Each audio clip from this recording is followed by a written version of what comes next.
Hi folks, here I got two great images or photos of a Bigfoot in Maine. Here's picture number one. As you can see, he's bent over. Um, if you look,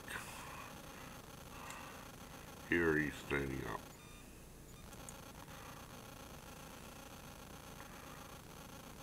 Yeah, two great photos here. This one, and of course, this one. Um, if you look real close at these photos here, I'm gonna give my little finger run over there. There, see that? See this stick here in the road? See that stick there? And if you look over here by this brush,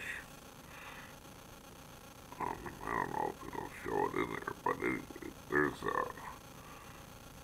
birch tree right there. And in this photo, you can see that same stick, and where he's standing up across the road, and of course, the birch tree by the bush. Tell me what you think. Up to you, believe it or not.